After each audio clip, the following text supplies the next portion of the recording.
Good morning बच्चों। देखिए, आज जो हम लोग टॉपिक डिस्कस कर रहे हैं इलेक्ट्रोस्टैटिक में, आज हम लोग बात कर रहे हैं इक्विलिब्रियम की।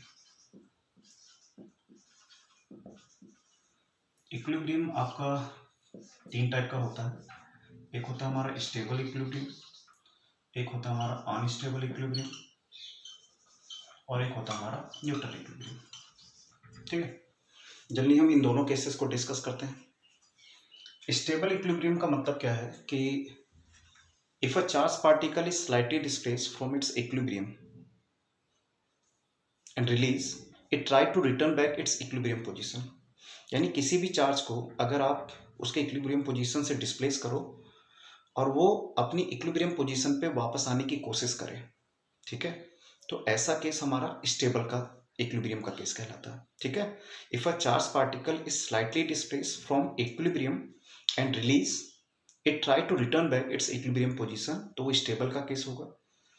और अनस्टेबल के केस में कि अगर हम एक चार्ज पार्टिकल को रिलीज करें, डिस्प्लेस करें उसके इक्विलिब्रियम पोजीशन से, ठीक है, और वो अपनी इक्विलिब्रियम पोजीशन से दूर चला जाए, ठीक, तो वो हमारा अनस्टेबल का केस कहलाएगा। तो इसको एक एग्जांपल के थ्रू समझते हैं कि कैसे स्टेबल और अनस्टेबल का केस आता है। ठीक है, तो सबसे पहले हम लोग इक्विलिब्रियम के बारे में बात करते हैं कि इक्विलिब्रियम पे बेस्ड क्वेश्चंस कैसे आते हैं। ठीक है, पहले हम लोग इन क्वेश्चनों को डिस्कस करते हैं, उसके बाद हम लोग जाएंगे स्टेबल और अनस्टेबल के केस में।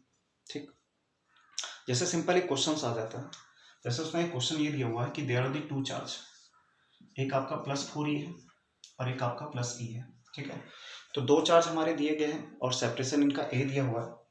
तो उसने ये क्वेश्चन पूछा हुआ है कि where should a third charge be place. ठीक है, थर्ड चार्ज को कहाँ रखा जाए कि पूरा का पूरा जो सिस्टम हो इक्विलिब्रियम पे आ जाए। ठीक, तो जो चार्ज हम रखेंगे वो हम आउटसाइड भी रख सकते हैं, इनसाइड भी रख सकते हैं। तो हमें पहले चेक करना पड़ेगा कि चार्ज को कहाँ रखा जाए जिससे इक्विलिब्रियम में आ जाए। ठीक, इक्विलिब्रियम का सिंपल मतलब क्या होता है? इक्विलिब्रियम का मतलब है कि उस चार्ज पे लगने वाले जो दो फोर्स होंगे वो कैसे होने चाहिए? इक्वल और अपोजिट होने चाहिए। ठीक है, तो अगर आपको अपोजिट फोर्स मिल गए तो इसका मतलब है कि वो इक्विलिब्रियम वहाँ स्टेब्लिश हो सकता है। तो मान लो यहाँ पे मैंने एक पॉइंट पी ले लिया, चेक करते हैं यहाँ पे इक्विलिब्रियम आ सकता है या नहीं। तो हमने देखा पॉजिटिव चार्ज है तो away from the positive charge. ठीक है, मान लो यहाँ पे हमने एक चार्ज क्यू को रख दी तो प्लस प्लस, तो फोर्स ऑफ रिपल्सन आ गया, ये प्लस प्लस है तो फोर्स ऑफ रिपल्सन आ गया, दिस वन इज F2। अब F1 और F2 दोनों अपोजिट हैं। ठीक है, और suppose this one is place at a distance x, तो ये रिमेनिंग दूरी a माइनस एक्स होगी। ठीक है, तो इसका मतलब ये इक्विलिब्रियम को स्टेब्लिश कर सकता है क्योंकि दोनों फोर्स अपोजिट आ गए। तो हम लोगों ने कहा फॉर इक्विलिब्रियम, अगर हमें इक्विलिब्रियम चाहिए तो हमें इन दोनों फोर्स को यानी F1 और F2 को बराबर कर देना है। ठीक है, तो F1 इन दोनों के लिए है तो आ जाएगा हमारे पास k q into 4e upon x का square will be equal to k q into e, और ये आ जाएगा a माइनस एक्स का होल स्क्वायर। ठीक है, तो ये कैंसिल आउट हो गया यहाँ से, तो यहाँ पे जो टर्म्स आएगी वो आ जाएगी 4a माइनस एक्स का whole square equal to x का स्क्वायर, यानी कि twice a minus x will be equal to plus minus x. ठीक है, तो एक बार आप पॉजिटिव साइन ले लो तो आ जाएगा 2a minus x equal to x, तो आ जाएगा 2a minus 2x equal to x, तो 3x equal to 2a, that means x की वैल्यू कितनी आ गई? 2a/3 आ जाएगी। ठीक है, फिर एक बार जब आप नेगेटिव लोगे तो twice a minus x equal to minus का x, तो 2a minus 2x equal to minus का x, तो x इक्वल टू 2a। ठीक है, यहाँ पे x इक्वल टू 2a आ रहा, जबकि टोटल दूरी a है और a तो ये जो मेरा x है वो a से कम है, तो इसका मतलब ये पॉसिबल नहीं है, नॉट पॉसिबल। ठीक है, तो यहाँ पे हम लोगों ने पोजीशन निकाल दी है, ये केस हम कर रहे हैं पोजीशन निकालने के लिए। तो हमें एक पोजीशन पता लग गई है कि इन दोनों चार्ज के बीच में, ठीक है, 4e चार्ज से 2a/3 दूरी पर हमारे पास इक्विलिब्रियम स्टेब्लिश हो सकता है। ठीक, अच्छा, अगर मान लो इसी कॉन्सेप्ट में हम लोगों ने कहा कि चलो अभी दोनों पॉजिटिव चार्ज थे तो इन बिटवीन कहीं ना कहीं केस मिल गया हमें। अगर इसी क्वेश्चंस को थोड़ा सा और चेंज करें कि +4e है, अगर ये -e होता, ठीक है, तो इक्विलिब्रियम कहाँ स्टेब्लिश होता? तो मान लो अगर आप बीच में एक चार्ज को रखते तो आप देखो प्लस प्लस तो रिपल्सन हो जाता, प्लस माइनस अट्रैक्शन हो जाता, तो सेम डायरेक्शन में है यानी ये जीरो नहीं हो सकते, तो इसका मतलब इक्विलिब्रियम इसके बीच में स्टेब्लिश नहीं हो सकता। ठीक है, तो मुझे इसके आउटसाइड में चेक करना पड़ेगा, और जब भी आउटसाइड आप लेते हो तो हमेशा छोटे चार्ज से लिया करो। कंपल्सरी नहीं है, लेकिन आंसर जो आता है वो जो बुक में दिया रहता है वो छोटे चार्ज से दिया रहता है। तो इनकी सेपरेशन a है और आपने इस चार्ज से x दूरी पर यहाँ पे पॉइंट p ले लिया। पहले तो चेक कर लो कि इक्विलिब्रियम होगा या नहीं होगा। तो प्लस और प्लस यानी रिपल्सन आ गया और प्लस माइनस तो अट्रैक्शन आ गया। तो हाँ, इक्विलिब्रियम हो सकता है। तो हम लोगों ने कहा फॉर इक्विलिब्रियम, ठीक है, तो F1 will be equal to F2।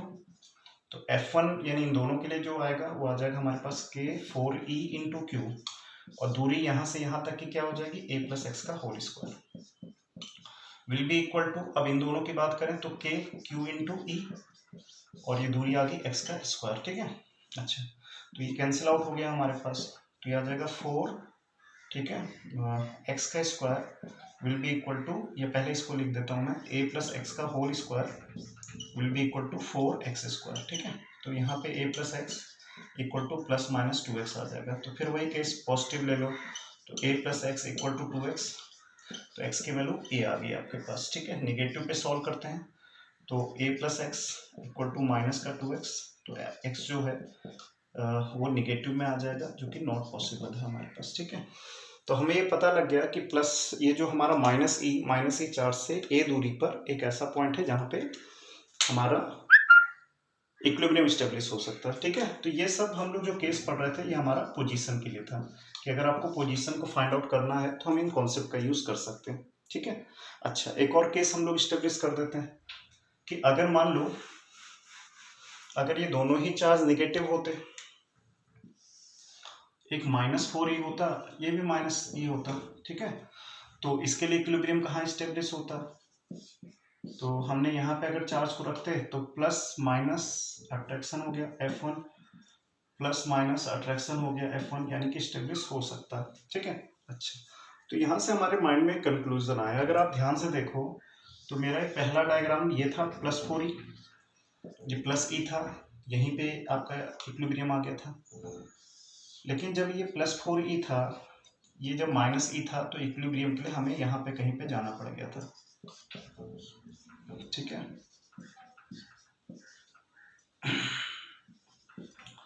तो इन तीनों से हमारे माइंड में एक कंक्लूजन आया। वो कंक्लूजन क्या है कि अगर आपके पास लाइक चार्जेस हैं, ठीक, अगर आपके पास लाइक चार्जेस हैं तो इक्विलिब्रियम इनके इन बिटवीन होगा। ठीक है, अगर आपके पास लाइक चार्जेस हैं तो इक्विलिब्रियम जो होगा वो इसके इन बिटवीन होगा कहीं पे भी। ठीक, अच्छा, लेकिन अगर आपके पास अनलाइक चार्ज हैं, अगर आपके पास अनलाइक चार्ज हैं, ठीक है, तो जो हमारा इक्विलिब्रियम होगा वो आउटसाइड पे होगा। एक तो कॉन्सेप्ट हमें ये पता होना चाहिए। ठीक है, कि अगर हमारे पास लाइक चार्जेस हैं, ठीक है, तो इक्विलिब्रियम उसके इन बिटवीन कहीं पे होगा, और अगर ये अनलाइक चार्जेस होंगे तो उसके आउटसाइड पे कहीं पे होगा। ठीक है बेटा, तो ये हम लोगों ने इक्विलिब्रियम की पोजीशन को निकालना सीखा। ठीक है।